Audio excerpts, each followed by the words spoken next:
The lack of diversity in college football, especially when it comes to head coaching, is not a new news story. It garners media attention somewhere almost every year. But what doesn't happen, well, is change. This weekend in the year 2021, history will be made when CMU takes on Adams State. For the first time in the 100-plus years in the Rocky Mountain Athletic Conference, two African-American head coaches will lead their teams into battle. The meeting, while groundbreaking for Coach Tremaine Jackson, represents a reminder of just how far we have to come. You know, it's not the first time that we're celebrating the black corner versus the black receiver, or the black linebacker versus the black running back. It's not the first time we're doing that. But we are celebrating the first time a black head coach is facing another black head coach in the RMAC conference. I just think it's time out for that. And so we've come a long way in coaching. We've come a long way in playing and other things. It's time for us to come a long way in this. A tall task considering the numbers. The percentage of African-American head coaches struggles, if it reaches at all, 10%. And this is in a sport that's played by more than 50% black student athletes. Good enough to play, we're not good enough to be the head coach. It's kind of how I look at it. I don't know why it's like that. I'm trying to find that answer out, but I do think we need to change it.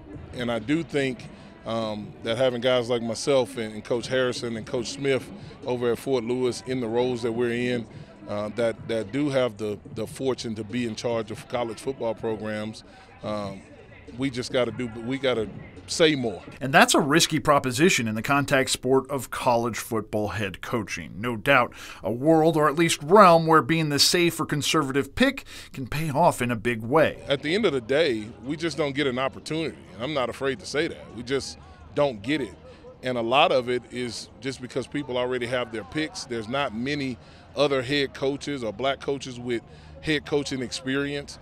So you're picking from a slim pool already. I think we need to do more to prepare black head coaches, black coaches to be in the head coaching role.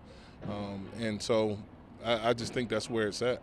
So I asked Coach Jackson, the first African-American head coach at Mesa, the second in the RMAC, as a man who was afforded the opportunity, does Saturday's game represent a moment of pride or disappointment? It's twofold. I'm excited to be a part of this with Coach Harrison.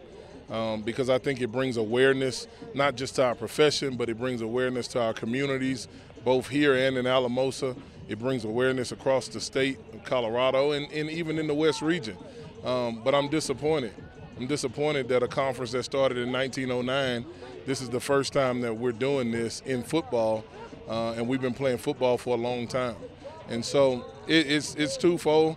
I think hopefully it serves at some point as some type of awareness to administrators and university administration to broaden the scope of interviews. Because after all, that is and always has been where the rubber meets the road. That all too familiar, somewhat helpless, out of my hands feeling, but that just isn't Coach Jackson's style. I co-founded the Minority Coaches Advancement Association along with Archie McDaniel. We're about at getting black coaches prepared or minority coaches prepared just for those head coaching situations. So there's a lot of those things going on behind the scenes where people are getting people ready. Ready for when two African-American head college football coaches meeting isn't a news story, but the norm.